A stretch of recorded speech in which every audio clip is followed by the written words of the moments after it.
चलिए तो आज हम लोग पढ़ेंगे अब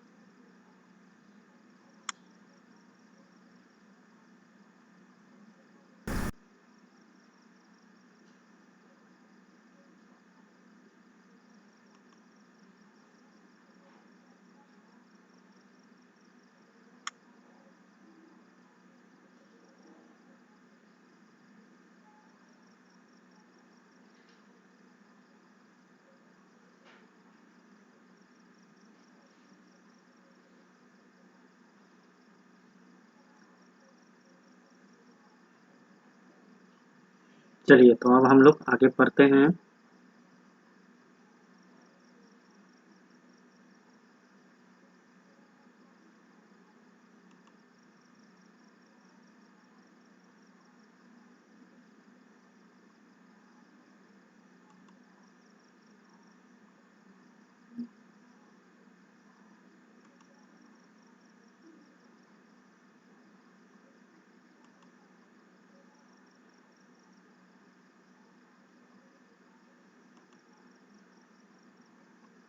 चलिए तो कल हम लोग पढ़ चुके थे,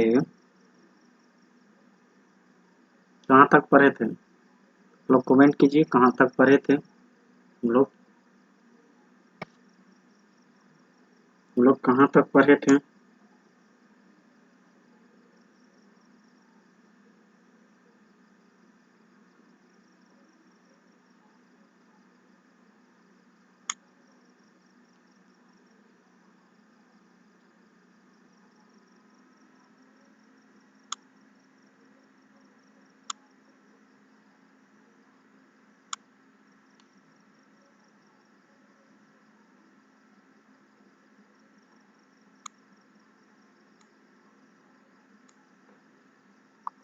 चलिए तो आज हम लोग पढ़ते हैं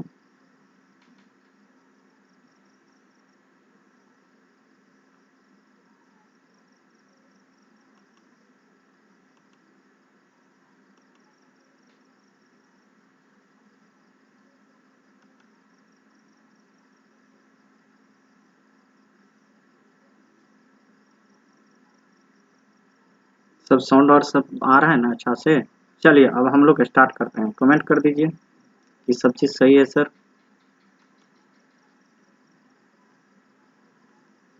तो आज हम लोग स्टार्ट करते हैं स्पेसिफिक हीट कैपेसिटी से। कल थोड़ा सा ही बताया था आपको स्पेसिफिक हीट कैपेसिटी के बारे में। कल थोड़ा सा ही बताया था आपको स्पेसिफिक हीट कैपेसिटी के बारे में, ठीक है। तो आज हम लोग देखते हैं स्पेसिफिक हीट कैपेसिटी किसको बोलेंगे। स्पेसिफिक हीट कैपेसिटी किसको बोलेंगे, ठीक है। तो देखिए specific heat capacity, specific heat capacity को डिनोट करेंगे कैपिटल सी से। किससे डिनोट करेंगे हम? कैपिटल सी से डिनोट करेंगे। किससे डिनोट करेंगे? किससे डिनोट करेंगे? तो कैपिटल सी से डिनोट करेंगे, ठीक है। देखिए it is defined as the quantity of heat transfer required from, मतलब इसको हीट चाहिए, ट्रांसफर रिक्वायर्ड फ्रॉम फोर, ठीक है। तो स्पेसिफिक हीट कैपेसिटी के लिए हम क्या कहेंगे? It is defined as the quantity of heat transfer required for rising और lowering the temperature of unit masses of substance through 1 degree. मतलब देखिए कोई वस्तु अगर हम ले लेंगे ना, ठीक है, मान लीजिए कोई वस्तु अगर 1 kg है, कितना मान लीजिए 1 बोला है ना, क्या बोला है? 1 यूनिट मास। तो मान लीजिए कोई वस्तु अगर हम 1 kg लिए हैं, कितना लिए हैं? 1 kg। इसमें कितना हीट देंगे जिससे इसका टेम्परेचर 1 डिग्री राइज हो जाएगा, या कितना हीट निकाल लेंगे जिससे इसका टेम्परेचर क्या होगा, घट जाएगा। कितना से, तो 1 डिग्री से। कितना से, 1 डिग्री से। कोई दिक्कत, कोई दिक्कत नहीं ना है, नहीं ना है। चलिए, टेम्परेचर अब देखिए, it is defined as the quantity of heat transfer required for rising और lowering the temperature of unit mass of substance through 1 degree, through 1 degree. It is denoted by C and is expressed in, मतलब इसको समझिए कि ये इसका unit है, क्या होगा, जूल पर केजी पर केल्विन या किलो जूल पर केजी पर केल्विन। नहीं, तो अब हम लोग जानते हैं जूल में अगर कोई भी यूनिट है उसको 1000 से भाग दे देंगे तो किस में चला जाएगा आपका, किलो जूल में चला जाएगा। कोई दिक्कत है इसमें, बताइए, कोई दिक्कत, कोई दिक्कत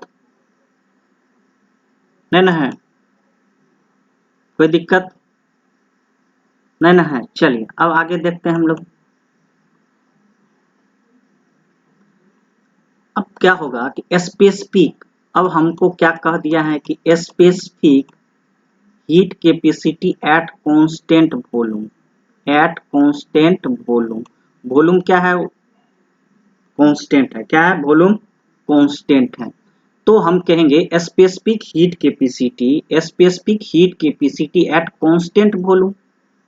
वॉल्यूम क्या होगा, कांस्टेंट होगा। तो यही चीज मतलब कितना हीट रिक्वायर्ड होगा इंक्रीज करने के लिए 1 kg ऑफ यूनिट मास का मतलब क्या, 1 kg ऑफ सब्सटेंस जब क्या रहेगा, वॉल्यूम कांस्टेंट रहेगा। वही चीज ये, तब उस समय क्या बोलेंगे इसको, specific heat capacity at constant volume denote करेंगे CV से। देखिए, it is defined as the quantity of heat transfer required for, transfer मतलब क्या, या तो देंगे या तो उससे लेंगे, सप्लाई करेंगे या रिमूव करेंगे। It is defined as the quantity of heat transfer required for rising और lowering the temperature of unit mass of substance through 1 degree when the volume remains constant। समझ में आ गया। उस समय हम क्या करेंगे, CV से डिनोट करेंगे, क्या करेंगे, CV लिखेंगे। कोई दिक्कत नहीं ना है। तो देखिए, आपको जानना है कि स्पेसिफिक हीट कैपेसिटी, तो हम बोलेंगे इसको डिनोट करेंगे किससे, C से। It is defined as the quantity of heat transfer required for rising और lowering the temperature of unit mass of the substance through 1 degree. It is denoted by C। समझ में आ रहा है यहाँ तक, कोई दिक्कत है नहीं ना है, डिनोटेड बाय C, ठीक है। It is expressed in joule पर केजी पर केल्विन, या जब हम क्या करेंगे, जूल को 1000 से डिवाइड करेंगे तो किलो जूल पर केजी पर केल्विन हो जाएगा। कोई दिक्कत नहीं ना है। अब देखिए स्पेसिफिक हीट, देखिए specific heat capacity at constant volume, क्या, एट कांस्टेंट वॉल्यूम।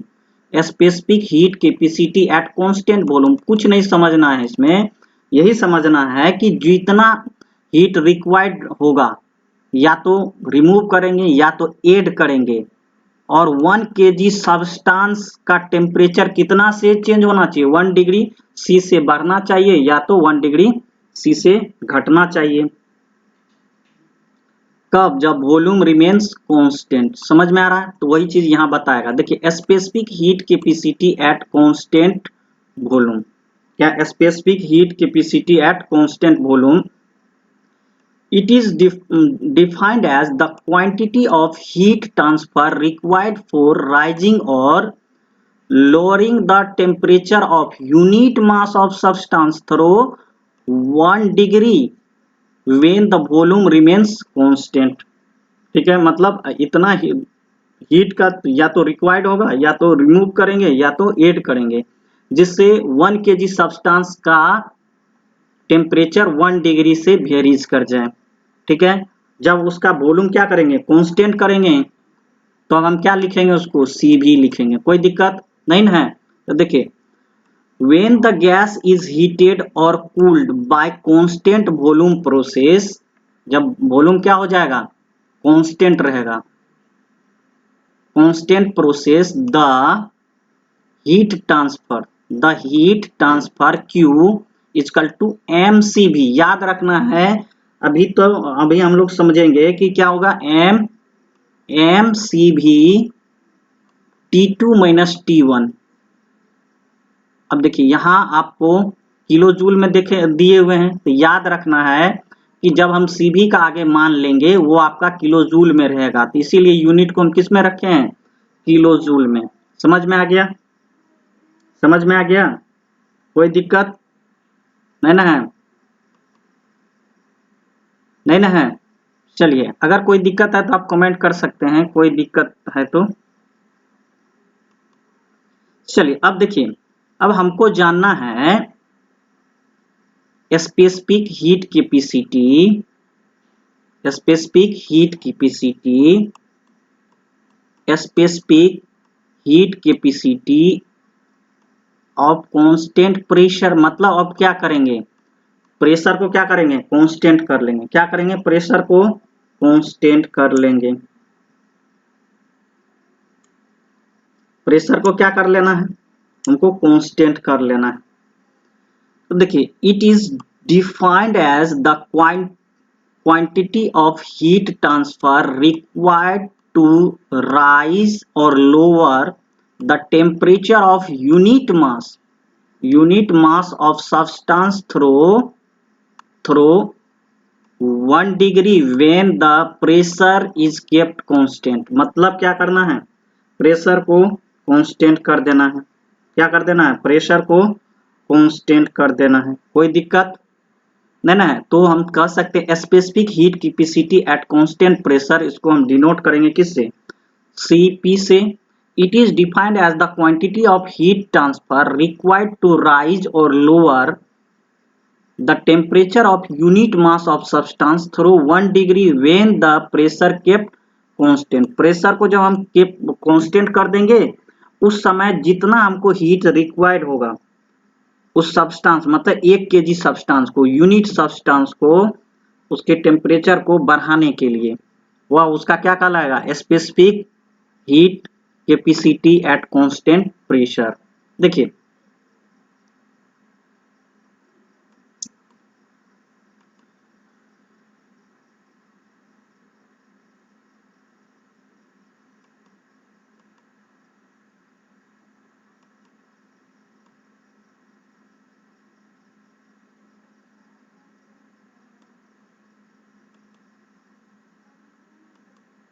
अब हम लोग देखते हैं इस केस में हीट जो है कितना रिक्वायर्ड होगा, क्या होगा, हीट कितना रिक्वायर्ड होगा।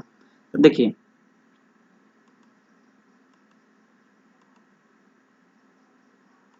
when the gas is heated or cooled at constant pressure process, the heat transfer या तो देंगे या तो रिमूव करेंगे।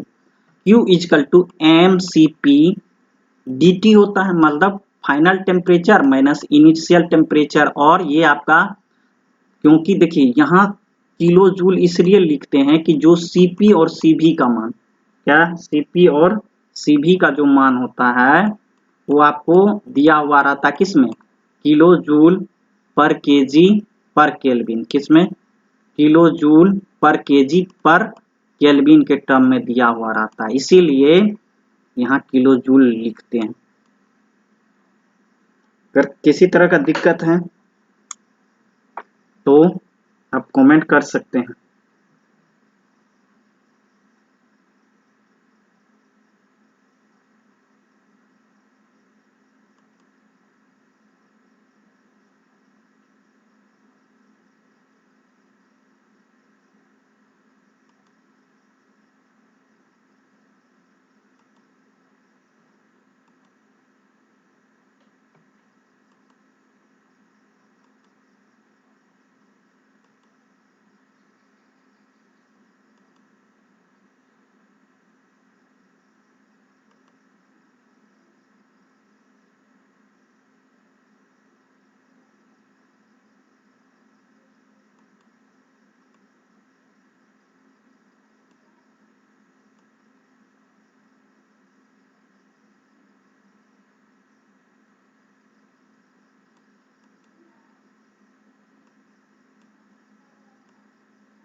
चलिए अब हम लोग देखते हैं आगे।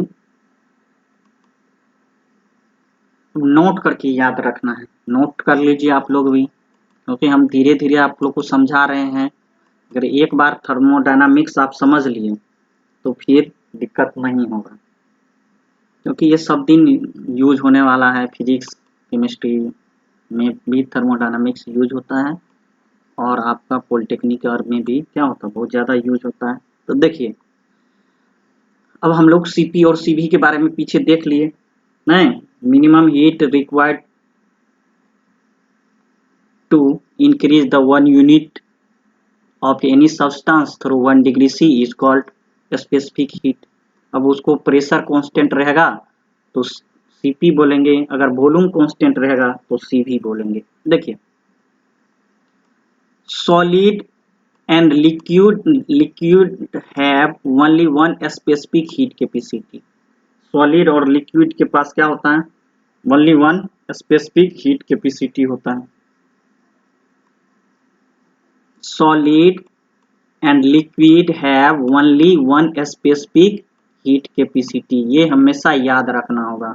Solid and liquid have only one specific heat capacity। समझ में आ गया। gases and vapors have two specific heat capacity। याद रखना यही है कि जितना भी गैस होगा, जितना भी क्या होगा आपका गैस होगा, उसके पास कितना स्पेसिफिक हीट कैपेसिटी होगा, तो आप बोलेंगे 2। क्या कितना होगा, 2 होगा, 2 स्पेसिफिक हीट कैपेसिटी। नहीं तो एक को हम क्या बोलेंगे, सीपी बोलेंगे, और दूसरा क्या बोलेंगे, सीवी बोलेंगे। Are the properties of substance not constant, मतलब सीपी और सीवी क्या होगा आपका, कांस्टेंट नहीं होगा।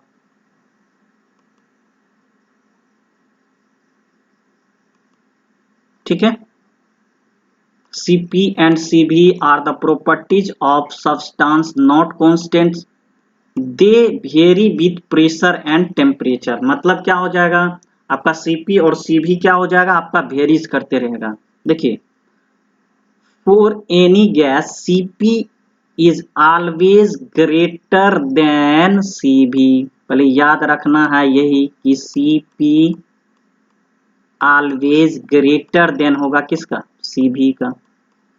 मतलब specific heat capacity at constant pressure is greater than, समझिए ग्रेटर 2 बार लिख दीजिए, ग्रेटर देन सीवी। समझ में आ गया यहां तक।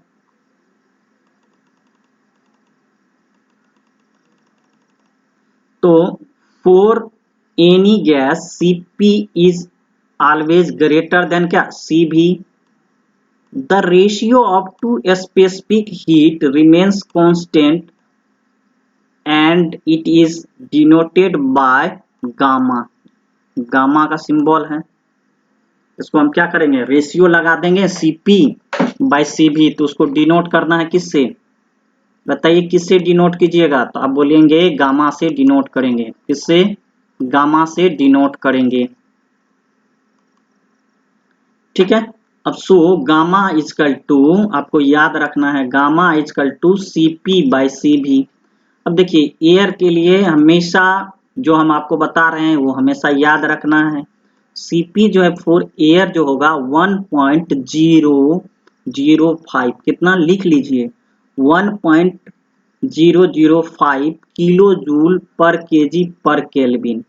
ये हमेशा के लिए आपके दिमाग में याद होना चाहिए। क्वेश्चन में जब आपका जो दिया हुआ रहेगा, थर्मोडायनामिक्स में बहुत छोटा छोटा क्वेश्चन आता है और ये डाटा आपको नहीं दिया हुआ रहेगा, ठीक है, तब आपसे क्वेश्चन नहीं बनेगा। वहां आपको क्या कर रहा किया हुआ रहेगा, कहीं क्वेश्चन में थोड़ा सा साइड में लिखा हुआ रहेगा एयर।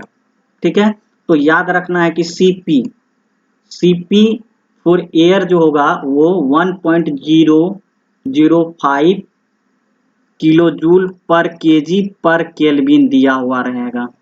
ठीक है, और सीवी होगा आपका कितना, देखिए कोई कोई बुक में जो है 0.718 किलो जूल पर केजी रहेगा, या नहीं तो कहीं कहीं दिया हुआ रहेगा आपका सीवी इजकल टू 0.718 717, ठीक है। For air Cp by Cv जो होगा वो गामा इजकल टू कितना होगा 1.4 होगा। अगर क्वेश्चन में नहीं दिया हुआ हो, अगर आपको जरूरत हो तो कितना लेंगे 1.4 लेकर के आगे बढ़ेंगे। यहां तक समझने में कोई दिक्कत नहीं ना है? नहीं ना है? चलिए, तो अगर नहीं है तो एक बार कमेंट कीजिए कि नो सर।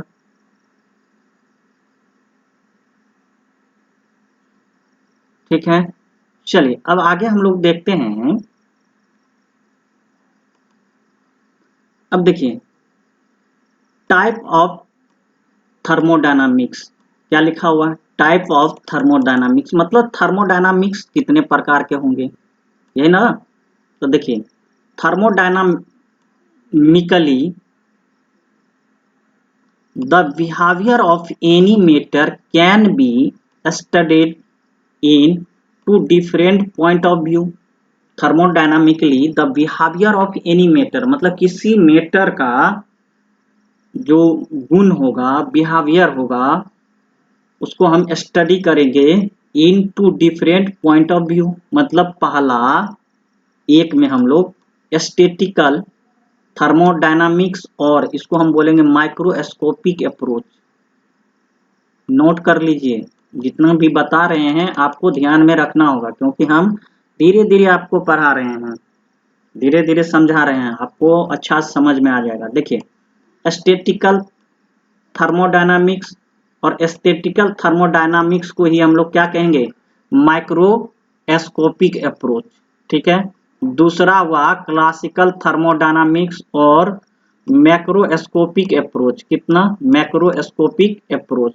तो पहला हुआ स्टैटिकल थर्मोडायनामिक्स जिसको हम क्या कहेंगे?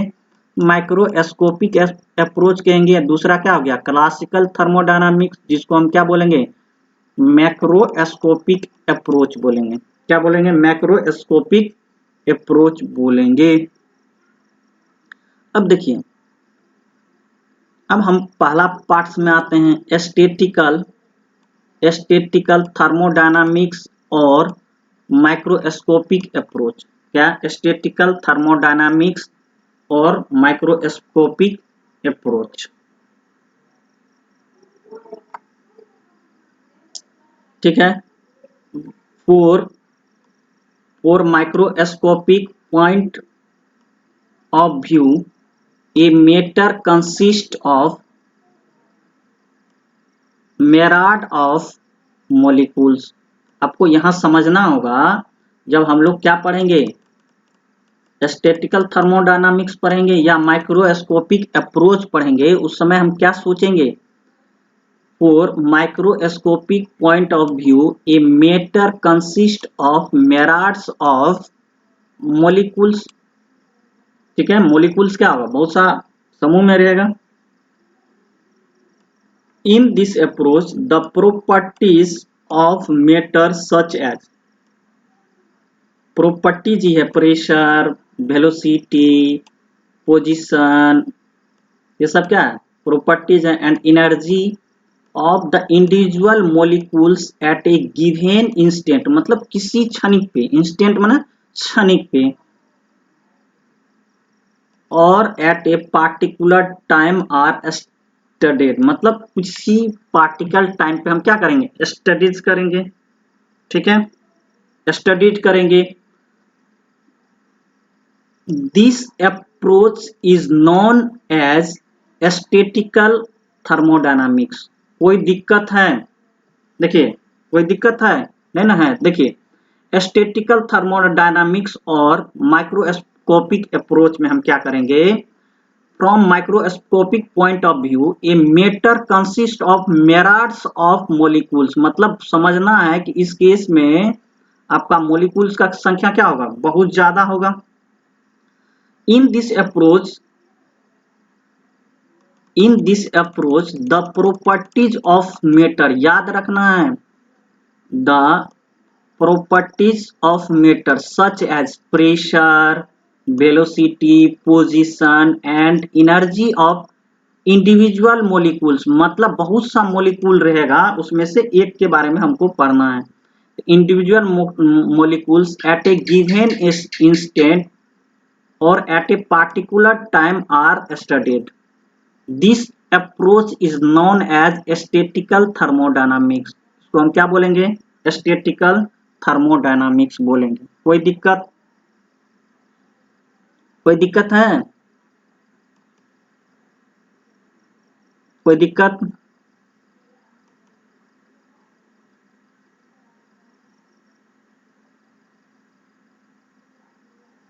कोई दिक्कत?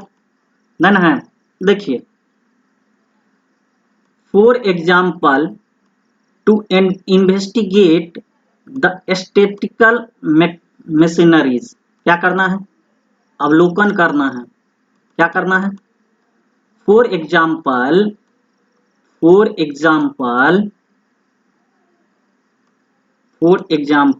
to investigate the statistical machinery, we get all of the rules of classical thermodynamics plus a large number of other rules which enable the microscopic parameter of the system to be calculated from knowledge of its microscopic constituents.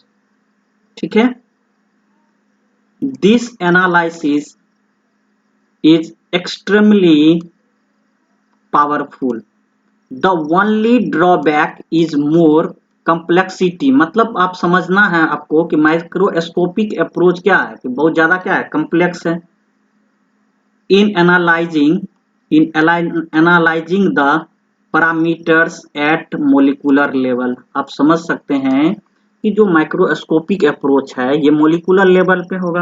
अब molecular level पे जो है क्या होगा, आपको बहुत सा ज्यादा परेशानी होगा, क्योंकि आप एक मोलिकुल के बारे में स्टडीज करेंगे नहीं पार्टिकुलर टाइम पे, तो क्या होगा, आपको परेशानी तो होगी। यही लिखा हुआ है, in analyzing the parameters at molecular level, जो है ये कम्प्लेक्सिटी हो जाएगा। क्या होगा? कम्प्लेक्स इन नेचर हो जाएगा। कोई दिक्कत?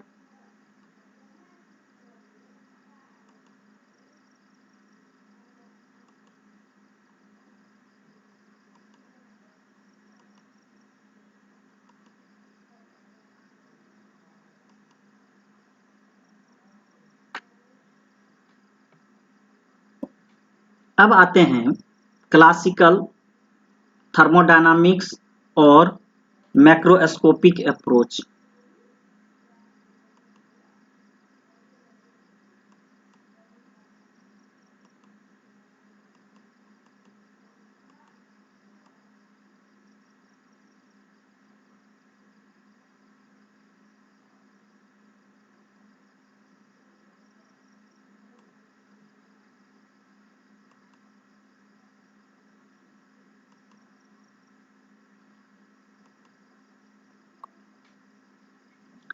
देखिए, अब आपको हम समझाते हैं। एक तो हम देख लिए क्या, हम लोग पीछे में देख लिए स्टैटिकल पर हैं, नहीं क्या पढ़े हैं? स्टैटिकल पढ़े हैं। क्या किए हैं बताइए? स्टैटिकल पढ़े हैं, जिसको हम लोग क्या बोले हैं? माइक्रोस्कोपिक व्यू बोले हैं, ये ना बोले हैं? स्टैटिकल या माइक्रोस्कोपिक। कोई दिक्कत? नहीं ना है? अब हम लोग आते हैं क्लासिकल थर्मोडायनामिक्स और मैक्रोस्कोपिक अप्रोच। इसके बारे में, इसके बारे में क्लासिकल थर्मोडायनामिक्स और macroscopic approach. In macroscopic approach,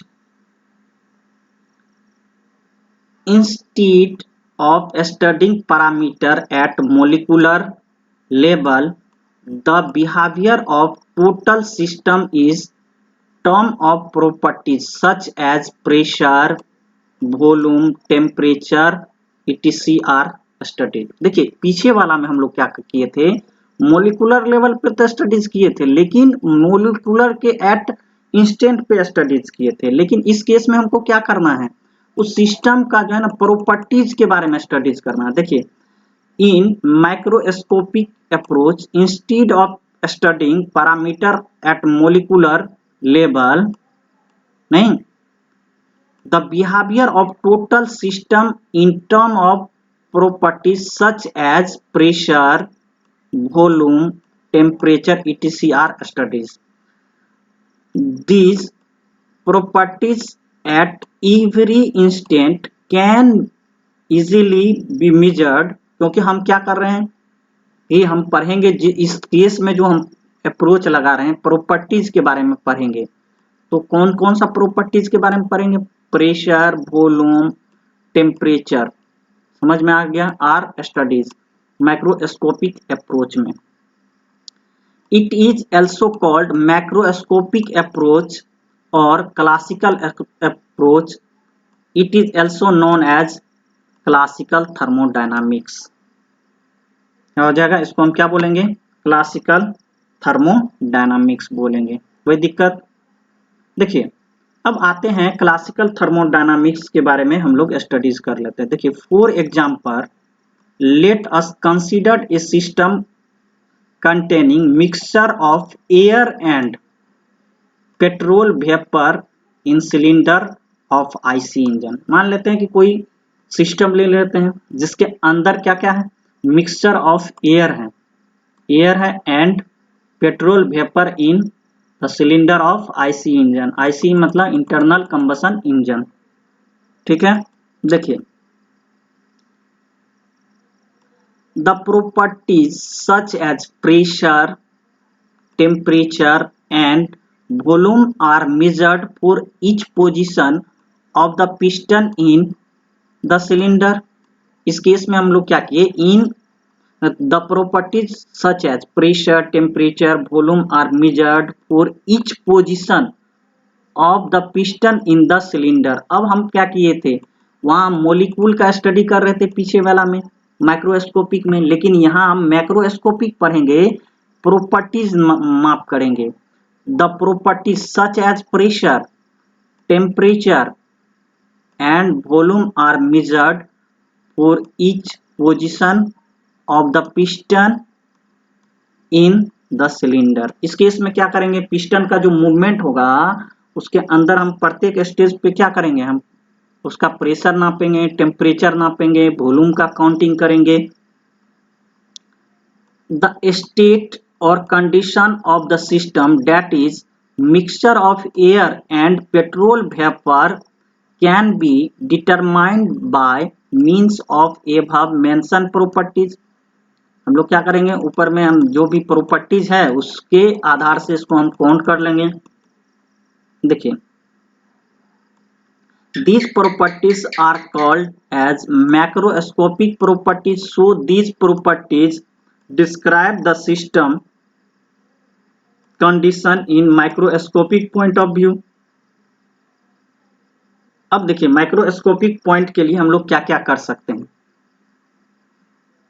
different coordinates are used to describe various system in a microscopic approach. मतलब माइक्रोस्कोपिक अप्रोच के लिए डिफरेंट कोऑर्डिनेट्स यूज करना होगा, but all coordinate should have the following characteristic. मतलब अब जब हम इसका स्टडीज करेंगे तो हमको क्या चाहिए, कोऑर्डिनेट की आवश्यकता होगी, एक्स डायरेक्शन में, वाई डायरेक्शन में, जेड डायरेक्शनल में क्या होगा, नहीं।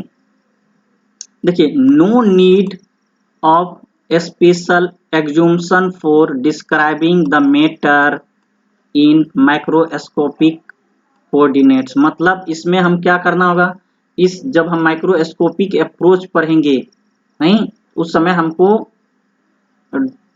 No need of special assumption for describing the matter in microscopic coordinates। मतलब माइक्रोस्कोपिक कोऑर्डिनेट की आवश्यकता नहीं होगी।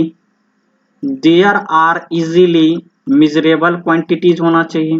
इस केस में क्या हो जाएगा, क्या होगा, there are easily measurable quantities होगा, जिसको हम इजी से क्या कर सकते हैं, माप सकते हैं। A few coordinates are enough to describe the system properties, मतलब इस केस में बहुत ही कम क्या होगा, कोऑर्डिनेट सिस्टम की आवश्यकता होगा प्रेशर, टेम्परेचर, वॉल्यूम नापने के लिए। वी विल elaborately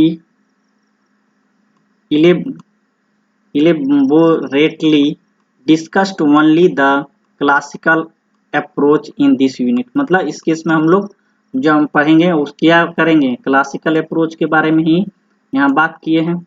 ठीक है, अब देखिए, अब आते हैं कॉन्सेप्ट ऑफ,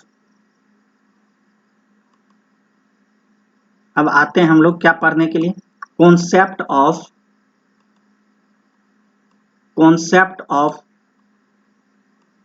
कंटिन्यूम। क्या concept of,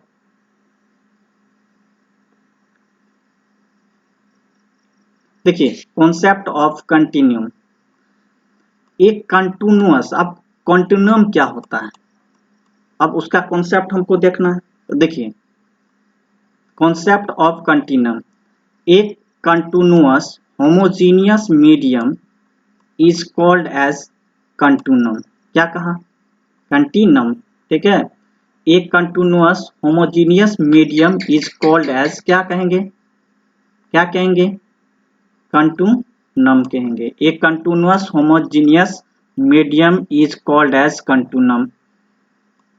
continuum is based on microscopic कि मैक्रोस्कोपिक, आप कहेंगे मैक्रोस्कोपिक अप्रोच। क्या कहेंगे,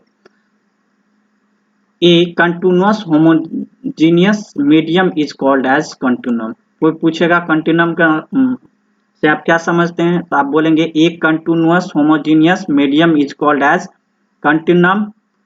continuum is based on macroscopic approach. क्या, macroscopic approach. Here the matter is treated as continuous instead of disregarding the behavior of individual molecules।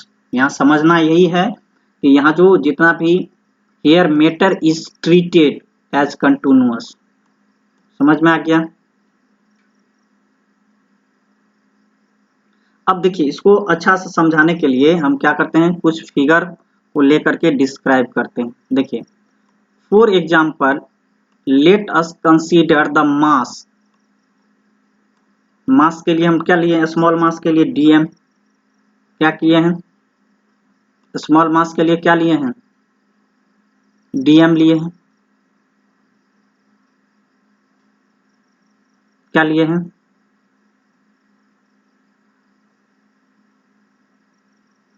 ठीक है। तो for example let us consider mass, क्या delta लिए हैं, DM मतलब delta M लिए हैं, with the volume of delta भी at a particular point P. अब देखिए ये जो अभी बता रहे हैं ना, आगे फिगर आ रहा है उसमें आपको पूरा डिस्क्राइब हो जाएगा।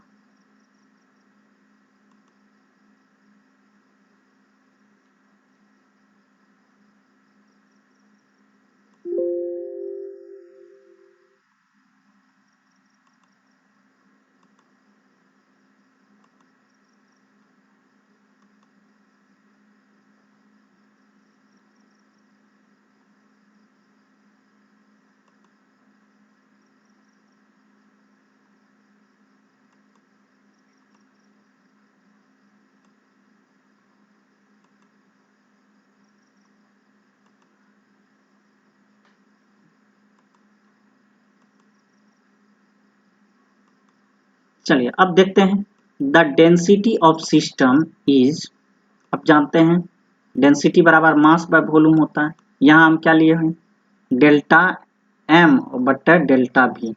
The graph is plotted between delta M by delta V and delta V. तो हमारा जो देखिए यहाँ ग्राफ जो है यहाँ जो ग्राफ ले रहे हैं ये जो y एक्सिस पे है, आपका जो y एक्सिस पे ग्राफ है,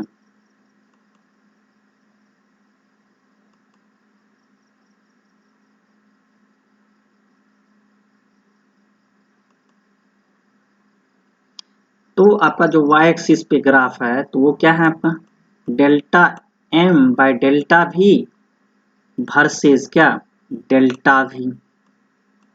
समझ में आ रहा है यहाँ तक? तो वहां वही चीज बता रहा है, देखिए if delta v becomes very small, relatively few molecules pass into, मतलब क्या कहें, अगर वॉल्यूम को हम बहुत छोटा कर देंगे तो उस समय क्या हो जाएगा, बहुत कम मोलिक्यूल इससे पास करेगा। If delta v becomes very small, relatively few molecules pass into and out of the control volume in random motion।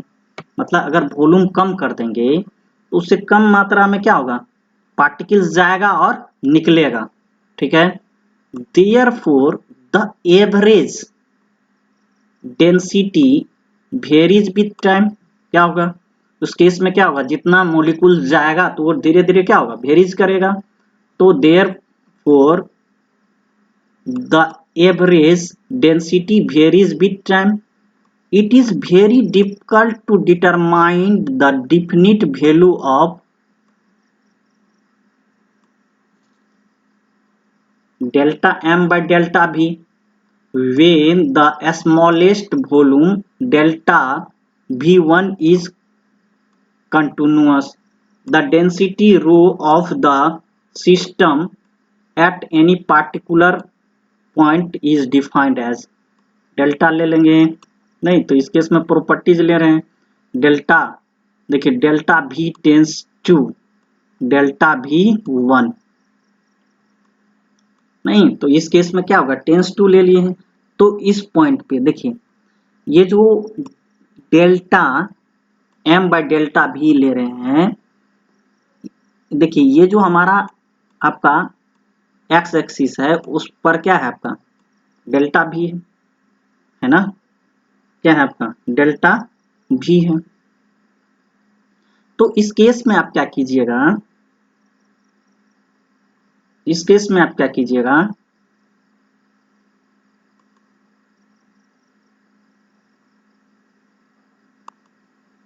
देखिए इस केस में आप क्या कीजिएगा, तो आप इस पॉइंट पे ये जो पॉइंट आप ले रहे हैं यहाँ, तो ये क्या है आपका डेल्टा v1 है। तो ये जो डेल्टा v है वो टेंस टू हम क्या बोलेंगे डेल्टा v1, नहीं जैसे हम लोग पढ़ते थे dy bye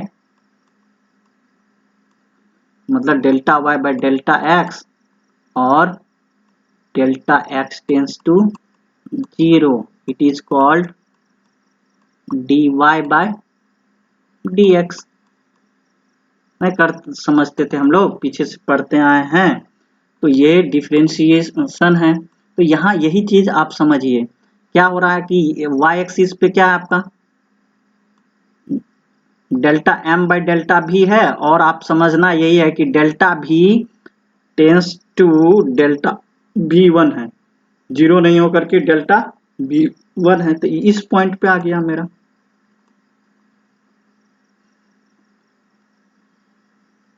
When the smallest volume delta V1 is continuous, the density rho of the system at any particular point is defined as। rho is equal to हम क्या कहेंगे, rho is equal to नहीं दिखाई पड़ रहा है तो उसको हम दिखा देते हैं। rho is equal to limit देखिए rho density is equal to limit delta v tends to delta v1 इतना delta m by delta v।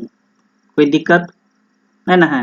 तो देखिए यही दिखा रहा है आपका एट जो है पॉइंट, इस केस में प्रेशर सिस्टम के लिए हैं, इस पॉइंट पे डेल्टा m कितना होगा डेल्टा v कितना होगा, सिस्टम ले रहे हैं। तो ये क्या हो गया कॉन्सेप्ट ऑफ कंटिन्यूम। देखिए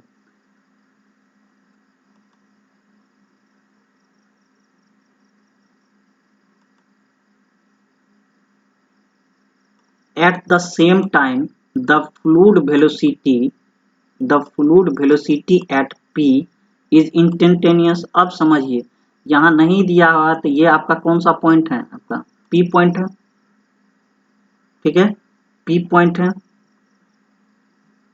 instantaneous velocity of the center of gravity of smallest corresponding continuous volume delta v1। Note करके आप समझना है। The concept of continuum is valid when the mean path of molecules approaches the magnitude of vessel dimension as well as microscopic approach। नहीं समझ में आया, चलिए समझाते हैं हम आपको। देखिए the concept of continuum is valid when the mean path of molecules का क्या होगा, पाथ मान लीजिए मोलिकुल्स वाइब्रेट करते रहता है ना, तो उसका मीन पाथ, जो उसका मीन पाथ होगा, mean path of molecules approaches to magnitude of vessel's dimension. Mean path जो मोलिकुल का होगा वो किस पर डिपेंड करेगा, वेसल के डायमेंशन पे as well as macroscopic approach पे। कोई दिक्कत यहां तक?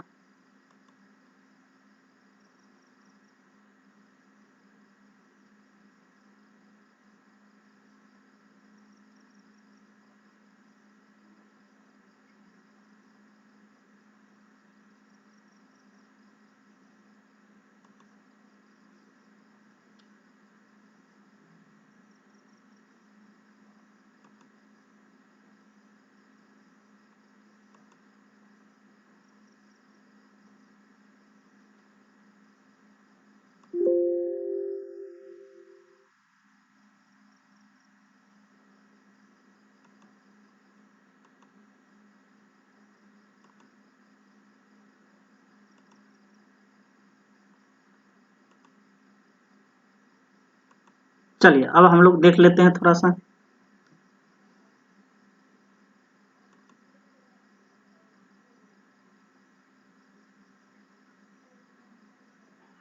ठीक है, अब हम लोग देख लेते हैं थोड़ा सा इसके बारे में। देखिए कैरेक्टरिस्टिक कैरेक्टरिस्टिक कैरेक्टरिस्टिक ऑफ यहाँ गैस इक्वेशन या कैरेक्टरिस्टिक गैस इक्वेशन नहीं, तो अब हम लोग जानते हैं गैस इक्वेशन क्या होता है, आप लोग जानते होंगे।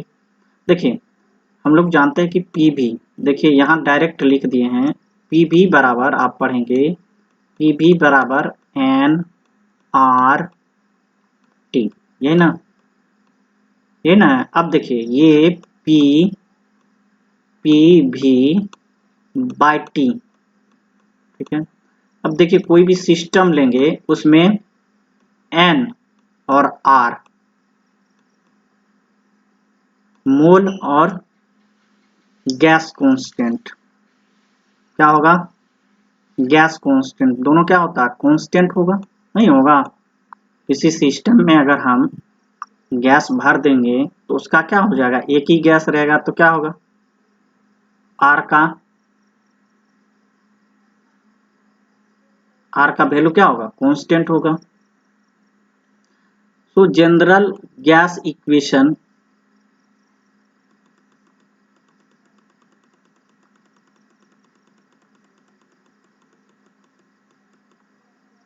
देखिए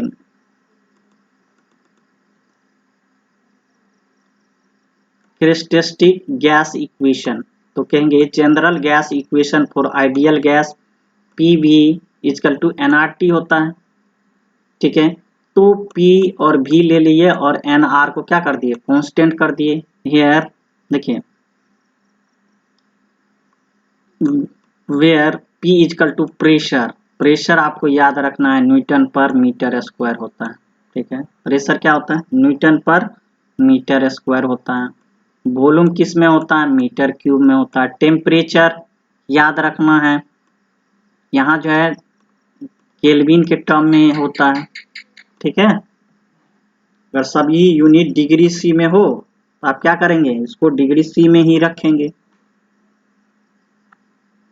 अगर taking R as a constant, हम लोग जानबे करते हैं पीवी बराबर एनआरटी, और एन को अगर हम क्या कर देंगे 1 मोल के लिए ले लेंगे तो पीवी बराबर क्या? आर हो जाएगा। तो पीवी बराबर क्या हो गया? आर हो गया इंटू टी हो गया।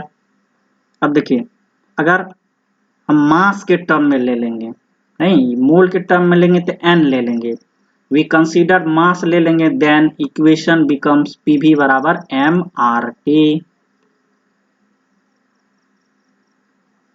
This equation is known as characteristic gas equation. क्या? Characteristic gas equation. Characteristic gas equation. कोई दिक्कत है? नहीं है? तब तक चलिए इसको लिख लीजिए आप एक बार।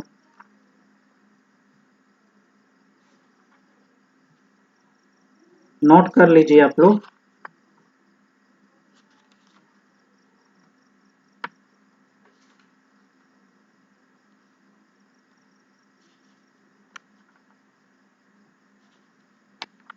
नोट कर लिए? चलिए अब नीचे चलते हैं।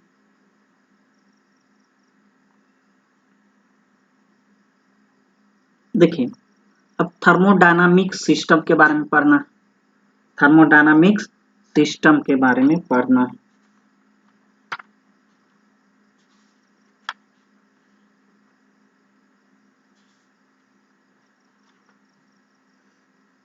देखिए, आर क्या होता है? आप कहेंगे गैस कांस्टेंट होता है।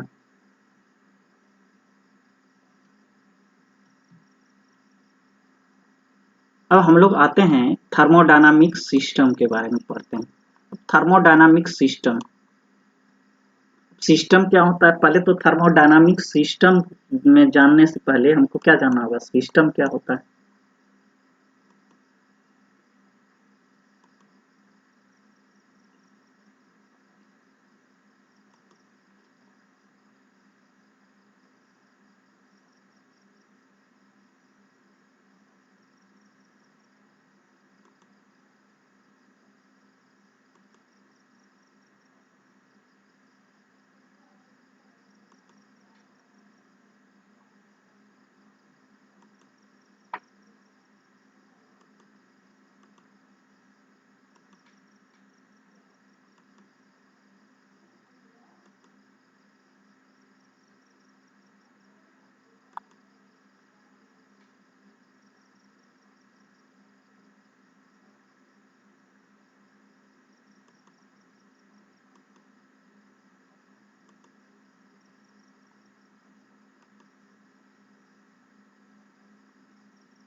ठीक है, तो अब हम लोग जानते हैं थर्मोडायनामिक सिस्टम के बारे में। तो सिस्टम क्या होता है? तो आप कहेंगे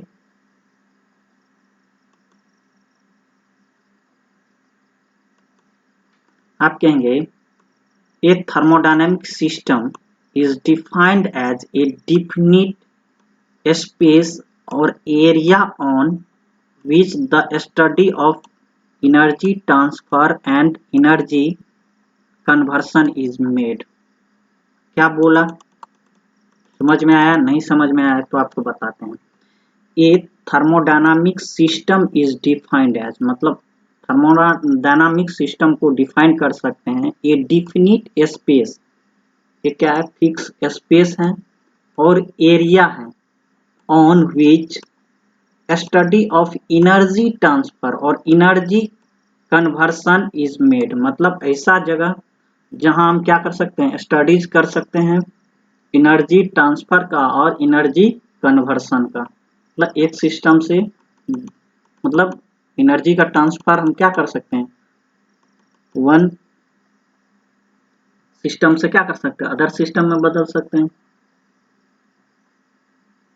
one state to other state कर सकते हैं, कन्वर्सन कर सकते हैं, नहीं? जैसे मान लीजिए मैकेनिकल एनर्जी है, तो मैकेनिकल एनर्जी से हम क्या कर सकते हैं, इलेक्ट्रिकल एनर्जी में कन्वर्ट कर सकते हैं, नहीं?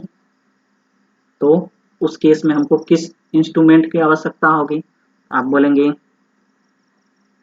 मोटर की आवश्यकता होगी कि जनरेटर की आवश्यकता होगी, अब बोलेंगे जनरेटर की आवश्यकता होगी। जब हम मैकेनिकल एनर्जी को इलेक्ट्रिकल एनर्जी में कन्वर्ट करेंगे उस समय हमको जनरेटर की आवश्यकता होगी। जब इलेक्ट्रिकल एनर्जी को मैकेनिकल एनर्जी में या रोटेशनल एनर्जी में चेंज करेंगे उस समय हमें मोटर की आवश्यकता होगी। तो हमको जानना है a thermodynamic system is defined as definite shape or area on which the study of energy transfer and energy conversion is made। ठीक है, अब देखिए ये जो आप देख रहे हैं ये यहाँ से जो घेरा हुआ है, नहीं ये आपका क्या है, एक तरह से बाउंड्रीज है, नहीं ये क्या है आपका सब बाउंड्रीज है, ये वाला है ना, समझिए ये सब क्या है आपका, यहाँ से यहाँ सब क्या है बाउंड्रीज है, और इसके अंदर ये क्या है सिस्टम है, और देखिए सिस्टम और ये क्या हो गया बाउंड्रीज, और क्या हो गया सराउंडिंग। तो कह सकते हैं सिस्टम बाउंड्री एंड सराउंडिंग। तो सिस्टम एंड सराउंडिंग को जो अलग करता है वही क्या होता है कहलाता है बाउंड्री कहलाता है। ठीक है, तो अब समझना है हमको बाउंड्री क्या होगा। The system and surrounding are separated by boundary. It may be, मतलब क्या कह सकते हैं आप, द सिस्टम, देखिए सिस्टम है और ये क्या है आपका सराउंडिंग है, उसको जो डिवाइड करेगा उसी को क्या बोलेंगे boundary. The system and surrounding are separated by boundary. It may be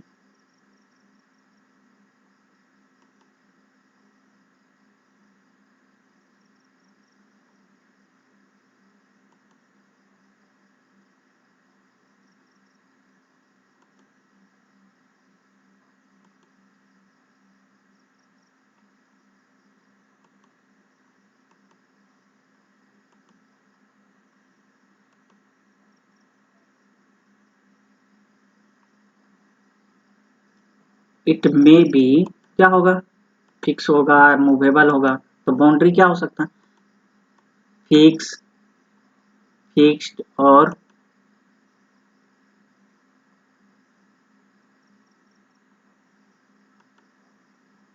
fixed और मूवेबल एंड रियल और इमेजिनरी। बाउंड्री या तो फिक्स हो सकता है या तो मूवेबल हो सकता है या तो रियल हो सकता है या तो इमेजिनरी होगा। नोट करके note that the boundary is the contact surface which is shared by both system and surrounding. मतलब कह सकते हैं कि जो आपका बाउंड्री होता है वो कॉन्टैक्ट में किसके किसके रहता है, contact which is shared by both system and surrounding, दोनों द्वारा रहेगा। It has zero thickness. समझना है कि थिकनेस क्या होता है बाउंड्री का, बहुत ही कम होता है, जीरो थिकनेस, मतलब ये हाइपोथेटिकल वन हो गया, नहीं जी। देखिए it will not occupy any volume और मास इन स्पेस। समझ में आ गया। अब आते हैं सराउंडिंग के बारे में। किसके बारे में, सराउंडिंग के बारे में हम लोग पढ़ते हैं।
चलिए तो अब देख लेते हैं हम लोग।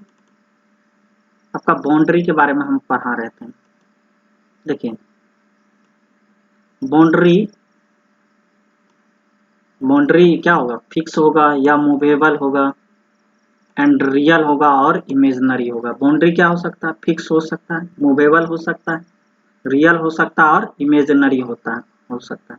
Note that the boundary is the contact surface which is shared by both system and surrounding।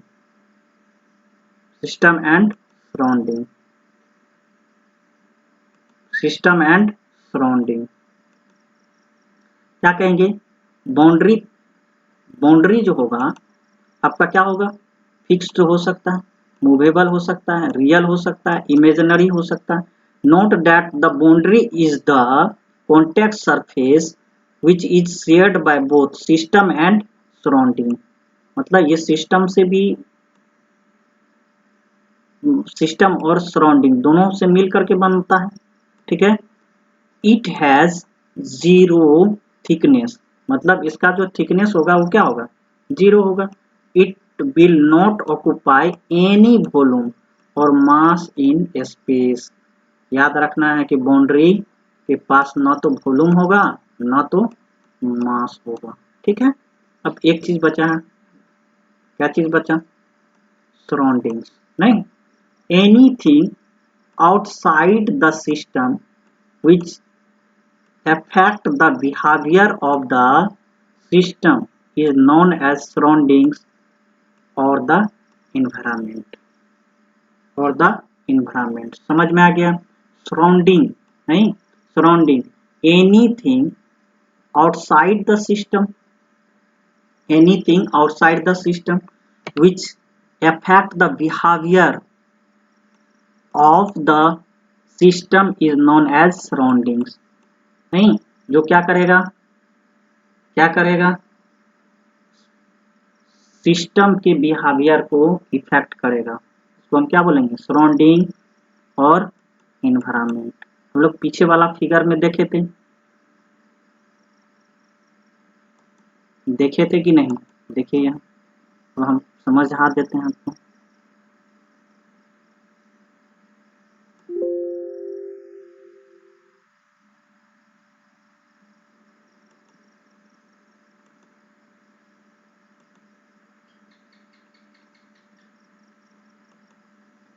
देखिए यही तो है, ये क्या है आपका सिस्टम है, क्या है आपका सिस्टम है।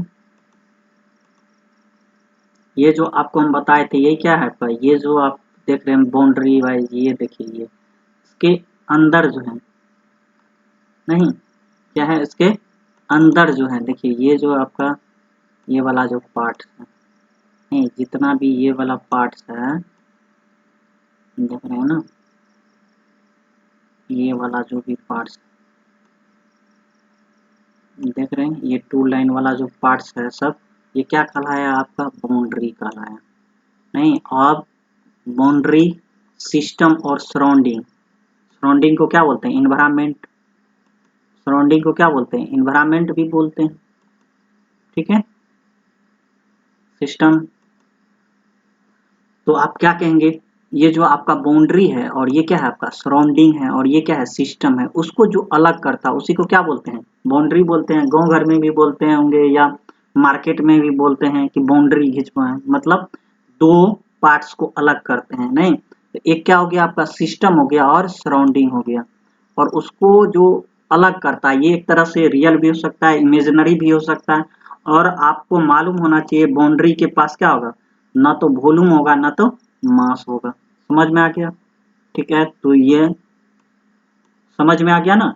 तो थर्मोडायनामिक सिस्टम में याद रखना है तीन चीज, कौन कौन, सिस्टम, नहीं सिस्टम किसको बोलेंगे, ये thermodynamic system is defined as definite space और area on which the study of energy transfer या एनर्जी कन्वर्सन इज मेड। मतलब स्टडी जिस स्पेस और एरिया पर हम लोग स्टडीज करेंगे एनर्जी ट्रांसफर का और एनर्जी कन्वर्सन का, उसको हम क्या बोलेंगे, मान लीजिए उसको जिस जगह पर हम लोग क्या करेंगे, स्टडीज करेंगे किसका, ट्रांसफर ऑफ एनर्जी का और एनर्जी कन्वर्सन का, उसको हम क्या बोलेंगे, सिस्टम बोलेंगे। ठीक है, अब सिस्टम और सराउंडिंग को जो अलग करेगा उसको क्या बोलेंगे, बाउंड्री कहेंगे। तो boundary, the system and surrounding are separated by boundary. It may be